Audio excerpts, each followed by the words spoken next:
I have never seen a man with such inner strength. Because he didn't know what the point of living was. He simply checked himself into a mental institution. The moment he arrived, an old man popped out and asked him, "How many fingers do you see?" You crazy Stop sneaking up on me like that. "How many?" 4. 4? Another idiot. Hunter thought the old man was rambling nonsense, but an orderly told him Arthur was a remarkable man with savant syndrome, who also owned a billion-dollar clothing design company worth billions. But to continuously mine the creative ideas in his mind, he had pushed himself into madness, and now he spent his days here asking people how many fingers they had. This instantly sparked Hunter's deep curiosity, so that night he found Arthur wanting to know the answer to the question. Yet Arthur was completely absorbed in his own world, doing math problems, ignoring Hunter's inquiries entirely. It wasn't until Hunter accidentally noticed the paper cup on the table leaking that he casually tore off a nearby label and stuck it on. It was this small gesture that made Arthur, long isolated here, feel an unfamiliar warmth. So he grabbed Hunter's hand and asked again. Arthur told him, "If you focus only on the surface of the problem, you'll never see another possible answer. You should try looking further afield." 8. 8. 8. Yes. 8's a good answer. Yes. See what no one else sees. See what everyone else chooses not to see. Out of fear, conformity, laziness. See the whole world anew each day. Then Arthur said to Hunter that, in fact, he had already comprehended these truths, otherwise he wouldn't have come here today. Hunter, hearing this, asked in return, "Then what do you see in me?" Arthur didn't answer directly, instead saying meaningfully, "Thank you, Patch, for fixing my cup." I'll see you around. Patch. Hunter was instantly confused. He didn't think his name was Patch. When it was time to sleep that night, his roommate Rudy sat on his bed rocking back and forth. The creaking noise kept Hunter awake, so he had to ask Rudy what was wrong. It turned out Rudy suffered from a phobia of squirrels. He believed that the moment he got off the bed, countless squirrels lurking underneath would bite at him, so he dared not go to use the bathroom. At first, Hunter, like any ordinary doctor, tried to reason with Rudy rationally, explaining that squirrels are among the gentlest creatures on Earth, easily scared away with a single step. Yet no matter how much he tried to persuade him, Rudy remained deaf to it. Just as Hunter was at a loss, Arthur's words suddenly surfaced in his mind. Look at the problem from a different angle. See it from the other person's perspective. So he tried entering Rudy's viewpoint, imagining himself in a perilous battlefield. He then shaped his hand like a gun and shot the squirrel commander, hiding in the corner. A staff member patrolling outside saw this and was utterly speechless. He could only let the two madmen carry on wildly in the room. Only after the imagined squirrels were all eliminated did Rudy finally relax and rush to the toilet. Listening to the sound of running water inside, this man suffering from severe depression finally found meaning in life and a direction for his future. He also understood why Arthur called him Patch, because another meaning of patch is a repair piece. Perhaps he was someone with the potential to mend, able to fill the voids in others' hearts. This is absolutely one of the greatest medical films in cinematic history, because it profoundly criticizes the coldness of the traditional medical model that sees the disease, not the person, and emphasizes the importance of genuine communication between doctors and patients. And this is a true story. After leaving the mental institution, Hunter Adams officially changed his name to Patch Adams. He studied hard for 2 years and got into the most prestigious local medical school, the Virginia Commonwealth University School of Medicine. However, the moment he stepped into the dorm, his age drew skepticism and veiled mockery from his roommate Mitch. And the campus itself seemed permeated with an air of coldness. At the opening ceremony, Dean Walcott bluntly warned everyone, human nature is unreliable. As doctors, only by remaining detached and superior can we demonstrate our professionalism and authority, and patients will trust our medical skills. After Walcott finished, the audience burst into applause, but Patch felt deeply uncomfortable, not only because he disagreed with Walcott, but more importantly, his attention was completely captured by a beautiful young woman behind him. So once the ceremony ended, he immediately chased after the girl, chattering incessantly to strike up a conversation. But Karen found this older man quite annoying. After saying that, Karen turned and left, and this awkward moment was witnessed by Truman nearby. Just like that, they instantly became acquainted and went together to the school cafeteria. During the meal, Patch couldn't help but voice his doubts to Truman about Dean Walcott's speech. He felt doctors shouldn't be cold diagnostic machines, but should build positive interactions with patients, offering hope alongside treatment and advice. After all, a healer must not only treat the illness, but more importantly, attend to the patient's mind. To prove his point, Patch decided to take Truman on a street experiment. He attracted people's attention with unexpected actions while Truman recorded their reactions nearby. But Truman felt this was utterly pointless. Patch, however, said, Wait for it. Oh, nuts. Clearly, people enjoyed these fun and silly antics. But street experiments weren't enough. Next, they disguised themselves as third-year residents and sneaked into the hospital. When the instructor clinically described a diabetic patient's condition using cold medical jargon, all the students were busy taking notes or asking the instructor about treatments. No one noticed the patient's own nervous, fearful expression nearby, until Patch abruptly interjected. I was just wondering the patient's name. Marjorie. Hi, Marjorie. Just a simple greeting, yet it felt like a warm current, instantly melting the frost of tension in the patient's heart. Midway, Truman, worried they'd be caught, made an excuse and left first. Patch continued wandering the hospital looking for another experiment subject when he unexpectedly ran into Dean Walcott. In a panic, he ducked into a nearby ward. When he turned around, the sight before him shocked him. The room was filled with children suffering from leukemia. Their faces lacked any of the vitality their age should have. The entire room was shadowed by death. Patch's heart ached deeply. He gently walked over to a little girl's bed. He didn't ask anything about her condition, but kindly exchanged names with her. Then he picked up a nearby red rubber nose and put it on, becoming a clown. His exaggerated, comical performance made the girl laugh heartily. Hearing the commotion, the other children all looked at Patch, instantly igniting a joyful atmosphere throughout the room. Patch even placed a bedpan on his head, imitating a pirate sailing the high seas. In an instant, pure smiles blossomed on every young face. The previously lifeless ward transformed, as if becoming a playground for the children. It wasn't until a nurse arrived that this joyful, absurd therapy session ended. Just as Patch turned away with a satisfied smile, he unluckily ran into Walcott yet again. Fortunately, since it was Patch's first offense and other faculty spoke highly of him, Walcott merely issued a warning. Walcott's threat was unmistakable in his words. Yet Patch was never one to follow the rules by nature. Later, he organized a study group, and Karen joined them at Mitch's invitation. Seeing Karen constantly worried about her studies, Patch curiously asked why she chose to become a doctor. Karen stated her top priority was studying, not discussing irrelevant matters. Hearing this only made Patch more enthusiastic, and he asked the group instead, "Why do doctors always refer to patients by their disease? Why can't we build connections with them? Will doctors explode if they do?" Karen immediately regretted joining them upon hearing this. Patch quickly chased after her to explain, "I just wanted to tell you studying medicine shouldn't be confined to textbooks.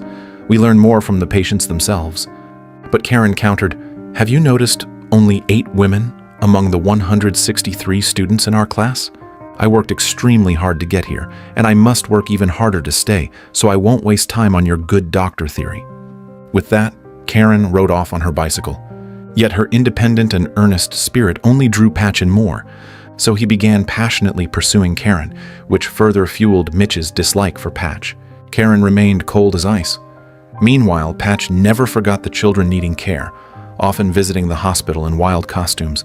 Even the sternest nurses couldn't help but laugh at Patch, let alone the innocent children. They adored this quirky, humorous doctor immensely. With Patch around, they seemed to forget their pain, experiencing only joy. The nurses' work also became lighter and more enjoyable. When final grades came out, no one expected the usually carefree Patch to rank second, while the diligent Karen was at the bottom of the class. This deeply wounded Karen's pride, and she grew curious how such an oddball studied. This time, Patch didn't give a long explanation. He simply pulled out a red rubber nose. Kids. Oh no, not just kids, anybody. Patients are opening up to me, Corinne. They're sharing their dreams, their fantasies, and if you hit on the right topic, they brighten up for one brief moment. They don't concentrate on the pain. They don't even feel the pain. Karen clearly didn't quite believe him, so Patch had her put the nose on. then held up a mirror. At first, Karen tried to suppress her smile, but soon her own ridiculous appearance made her burst out laughing. From that moment, she started to somewhat believe Patch's seemingly absurd theories. That night, Patch led them secretly into the hospital, placing an air gun in the hand of a critically ill elderly man. When the man awoke, they tossed various animal balloons into the air, staging an impromptu African safari hunt for him. The popping balloons sounded like fireworks, decorating the ward like a dazzling fairy tale world, bringing joy to the other elderly patients too. A nurse on duty heard the noise and wanted to investigate, but the head nurse stopped her. She had already come to accept Patch's unique laughter therapy. As the popping sounds faded, a contented smile spread across the old man's face. He sincerely thanked Patch and the others, saying going on an African safari was his lifelong dream. Though achieved in this unusual way, it left him satisfied and without regrets. Noticing an elderly woman nearby, Patch asked her about her wish. She said as a child, her mother always had her reach into the pot to pinch the soft noodles while cooking, so she'd always dreamed of swimming in a pool full of noodles. Seeing the sparkle in the old woman's eyes as she spoke, Karen finally understood Patch's actions were never just attention-seeking stunts. He ignited patients' hope for life with love and joy, while gaining deeper insight into their conditions. This was perhaps the secret to Patch's high scores. On the way back, Patch confessed his feelings to Karen again.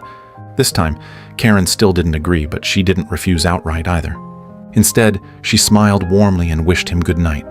For she had now fully experienced Patch's magic. Yet even for Patch, there was one patient at the hospital who gave him a headache. The patient in room 305, Bill, had an extremely volatile temper. Nurses trembled with fear during dressing changes, afraid to enter his room. Patch tried singing to soften Bill, but Bill thought Patch was mocking his inability to get up and furiously threw him out. Seeing Patch humbled, the nurses couldn't help but laugh. Finally, someone he couldn't win over. But Patch was not someone who would give up easily. In the following days, he continued spreading joy in other wards, practicing his medical philosophy. Sadly, misfortune struck, and Walcott caught him red-handed once more. Despite Patch quoting sources and arguing logically, Walcott harshly reprimanded him. He warned Patch, "If you want to be a clown, join the circus. Patients here don't need humor. They need doctors who can prescribe medicine and treat illnesses." And he strictly forbade Patch from visiting patients before his third-year internship, or he'd be expelled. Furthermore, Walcott questioned Patch's exam results, citing reports of cheating. Patch instantly knew his roommate was behind it. Rage surged through him, and he stormed back to the dorm, demanding why Mitch would falsely accuse him without proof. It turned out Mitch came from a prestigious medical family, burdened with high expectations since childhood, even winning the notable Thompson Science Achievement Award.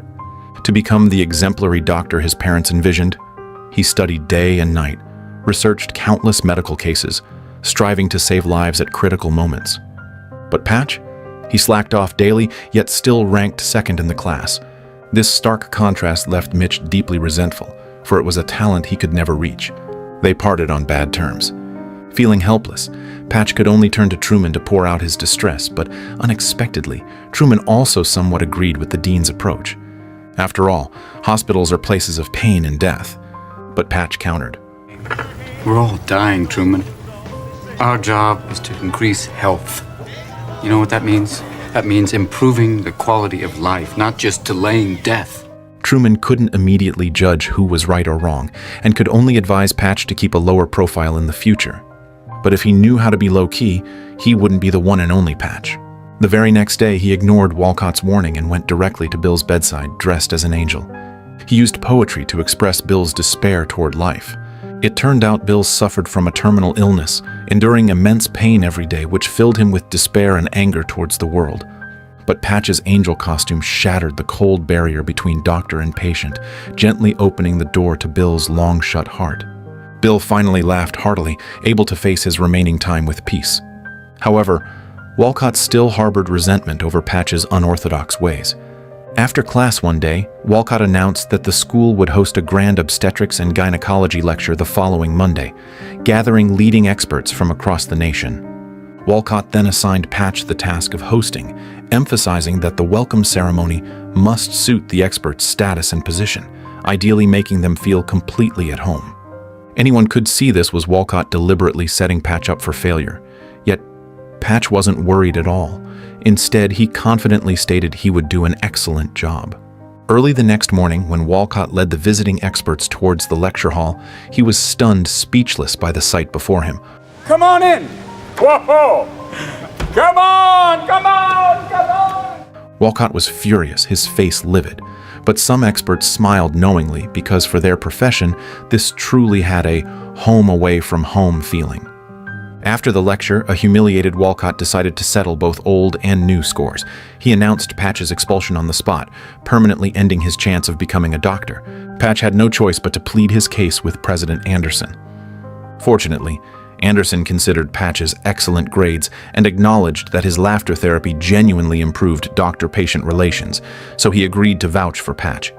But to save Walcott's face, Anderson ultimately decreed that Patch was forbidden from entering the hospital except under special circumstances.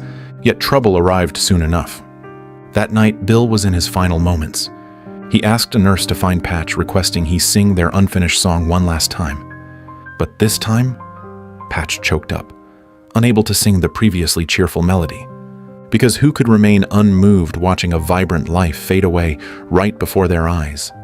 As Patch left the room with a heavy heart, he saw a mother crying hysterically in the hallway. A recent car accident had taken her husband and son, and her daughter was fighting for her life in intensive care. Yet the hospital demanded she complete tedious paperwork before seeing her daughter, despite her overwhelming grief. This utterly inhuman process shocked Patch, so he vented about it to Truman over dinner. Unexpectedly, others nearby overheard and joined the chorus of complaints. Finally, they reached a sobering conclusion. Avoid getting sick at all costs. At that moment, a bold idea took root in Patch's mind. Since everyone complained about hospitals, why not build one truly centered on people, filled with love and care? Patch excitedly shared his vision with Karen. Karen understood Patch's idea was beautiful, but achieving it seemed impossible. After all, they were still students with no funds to support such a grand vision. However, she clearly underestimated Patch's perseverance and resolve. 2 years passed in a flash, and Patch finally gained freedom to enter the hospital as a third-year resident. Yet during rounds one day, he saw an instructor asking a patient how many fingers they had, suddenly reminding him of an old friend. So one morning, a few days later, he took Karen to a beautiful cliffside. Facing the lush forest below, he excitedly announced this was the perfect location for his ideal hospital. Then they went to a dilapidated cabin at the foot of the mountain. It turned out this was actually the property of Arthur from the mental institution, who generously lent it to Patch for free until they could afford to buy it. In the following days, Patch led a group of like-minded friends in renovating the cabin. Soon after, this hospital filled with love and hope was completed and quickly became overcrowded. Those who came were poor people unable to afford care or without homes. Here, they helped and encouraged each other, filled with warmth and friendship. The entire hospital felt like a blissful paradise. However, peaceful times never last. One day, a mentally ill patient with self-harm tendencies arrived. At first sight, Karen felt an inexplicable, ominous feeling and wanted to refuse him. But Patch told Karen, "I'm weird too. If we don't accept him here, where else can he go?" So Larry stayed, and later Patch would pay a heavy price for his blind optimism. As time passed, the feelings between Patch and Karen grew to their peak. They finally confirmed their romantic relationship that very night. By the flickering firelight, Karen opened her heart to Patch for the first time. She admitted her striking looks had attracted many men, but also led to repeated hurt. This, it turned out, was why she hesitated to accept Patch's affection, even though she had loved him for a long time. Perhaps this is love's magic. It makes you feel pain and fear, yet you willingly dive in like a moth to flame. In the days that followed, Karen was awakened each morning by a warm voice, Patch reading her romantic love letters he had written. This sweet scene was abruptly shattered when Truman burst in. Medical supplies were running low. They decided to split up. Patch and Truman disguised themselves as a doctor and a corpse to borrow supplies from the hospital, while Karen went to the supermarket for daily necessities. Upon returning, she received a message from Larry asking for help. She hesitated at first, but remembering Patch's words from the day before, she felt she should do something. Little did she know this would be their final goodbye. Karen's life ended forever in that hopeful midsummer. Early the next morning, Patch was summoned by Anderson. At first, he thought their operation the night before had been discovered, but instead heard the tragic news about Karen. In that moment, his soul seemed emptied. His eyes filled with despair and emptiness. He knew his blind optimism had killed his girlfriend. On the day of the funeral, he hid far behind a large tree. Only after the crowd dispersed did he slowly emerge, choking back tears as he read Karen the unfinished love letter. Life is like a rushing river. The left bank holds unforgettable memories, the right bank a distant future. And flowing between them is the grief and guilt he could never escape in this lifetime. This moment left his life directionless once again. He finally understood the truth behind Walcott's icy words. Human nature truly is untrustworthy. So Patch decided to disband this charity hospital immediately. Truman desperately tried to dissuade him, yet couldn't reach Patch's shattered heart. People are good. Trust people? Ha! You know, Truman, in all of God's creations, only human beings kill their own species. Truman was instantly rendered speechless by Patch's retort, for the world indeed isn't always as beautiful as we hope. Ultimately, Patch chose to drop out of school. He threw all the props that once brought joy into the trash, ready to return to the psychiatric hospital and spend the rest of his life in solitude. Unexpectedly, Mitch, who'd always clashed with him, blocked his path. Mitch spent 2 full years finally surpassing Patch academically. He thought he could finally hold his head high, only to realize the gap between them remained worlds apart. Because even as the top student in class, he still couldn't find a way to help an old lady who liked to eat with her hands enjoy a proper meal. But by now, Patch was completely disheartened. He walked away resolutely with empty eyes. Arriving at the cliff where he and Karen first admired the view, he roared at the sky, demanding why God was so unfair, why everything was taken from him. Only howling mountain winds answered him. In despair, Patch's gaze fell upon the bottomless chasm below. Just as he prepared to take that step, a beautiful butterfly landed on his briefcase, then gently rested on Patch's chest, as if telling him, "Your heart still holds love and warmth." Fluttering its wings, the butterfly locked eyes with Patch. Memories of the past flooded his mind. Karen once said she wished to become a carefree butterfly, flying freely between heaven and earth. Now, her wish had finally come true. Seeing this, Patch suddenly had an epiphany. He immediately went to the hospital and, with Mitch, took Mrs. Kennedy, who refused to eat. They came before a giant swimming pool. When Mrs. Kennedy saw it filled with her favorite noodles, her eyes sparkled with pure delight. Amidst the enthusiastic cheers of the crowd, Mrs. Kennedy, as if rejuvenated, blissfully immersed herself in her childhood dream. Her life was finally fulfilled. But it must be said, such extravagant waste of food was indeed somewhat improper. Therefore, Patch soon received a dismissal notice signed by Dean Walcott. He stormed into the office, argued fiercely with Walcott, then ignored the secretary's attempts to stop him, grabbing his own file to see the truth. He discovered his grades were nearly top of the class. So what was Walcott's reason for expelling him? Excessive optimism towards patients. Patch instantly realized he was being deliberately targeted. Mitch suggested he appeal to the state medical board. With his outstanding grades in the file, he might win the hearing panel's sympathy and complete his studies. Unexpectedly, at the hearing, Walcott never mentioned their past conflict, instead directly accusing Patch of operating an unlicensed clinic. This was an extremely serious charge and an undeniable fact. Suddenly, the judges began to lean toward Walcott's side and asked Patch if he had ever considered the consequences of possibly causing someone's death. Patch responded calmly and firmly, "I simply opened a mutual help farm. Those who come are indeed patients, but they are also each other's doctors. Everyone willingly takes responsibility for caring for others. And what's wrong with death? Death is an inevitable part of life's long river, the final destination for everyone, and another form of beginning. Accepting death allows us to live better in the present." Then he turned to all medical students and admonished, "Many miracles in medicine often stem not from advanced skills or wonder drugs, but from an optimistic mindset and positive emotions. So from now on, humble yourselves. Diligently practice your communication skills. Connect with patients sincerely, rather than obsess over paper achievements. Also, build strong friendships with the great nurses behind you, for they navigate daily between blood and urine. Their experience and wisdom are invaluable treasures no classroom can teach. Patch then turned his gaze to the judges, stating that no matter how they ruled, his determination to become the best doctor in the world remained. Patch's words plunged the hearing panel into collective silence. Now, you have the ability to prevent me from graduating. You can keep me from getting the title and the white coat. But you can't control my spirit, gentlemen. You can't keep me from learning. You can't keep me from studying. So you have a choice. You could have me as a professional colleague, passionate, or you can have me as an outspoken outsider, still adamant. Either way, I'll probably still be viewed as a thorn. But I promise you one thing. I am a thorn that will not go away. This was not just a contest between rules and humanity, but also a battle between indifference and passion.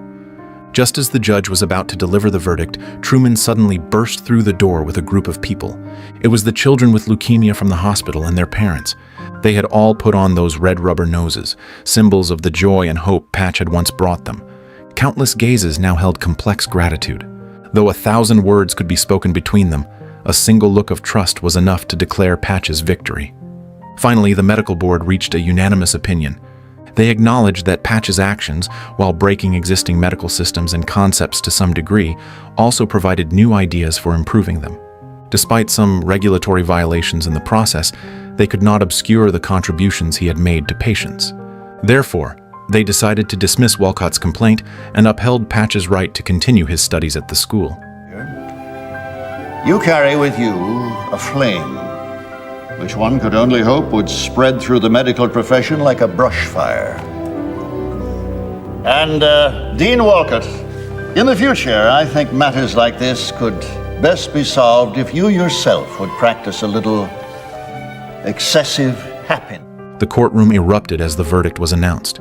Everyone stood up, cheering and applauding for Patch. Time flew by to the day of the graduation ceremony. Students walked up one by one to receive their diplomas. When Patch's name was called, thunderous cheers immediately erupted from the audience. Everyone wanted to see what new stunt he would pull. But his attire was completely normal. Just as Walcott also thought Patch was finally going to behave, this happened. This story of miracles and hope is adapted from the true experiences of American doctor Patch Adams. He proposed laughter therapy in the 1970s, and over the next 12 years, personally built a home-based medical service center. Without health insurance or advanced equipment, he provided free treatment to over 15,000 impoverished patients.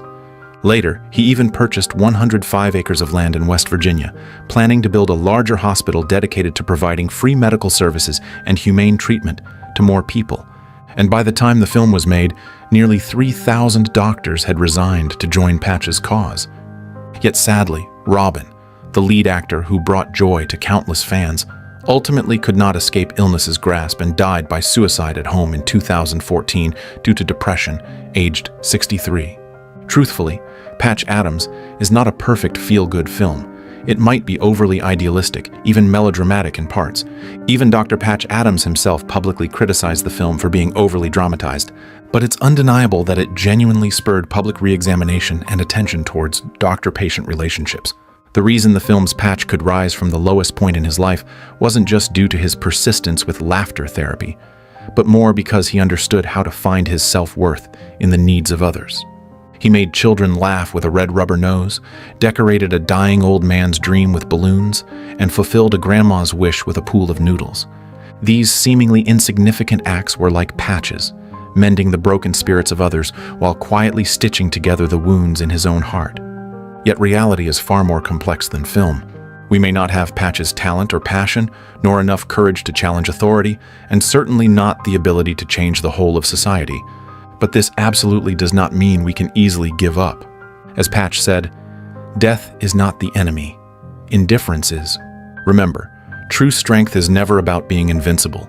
It's about choosing kindness, despite knowing humanity's flaws, seeing life's cruelty, yet still daring to stake the rest of one's life on an absurd ideal. Because so-called hope is simply someone stubbornly scattering seeds that bloom into flowers into the cracks of despair.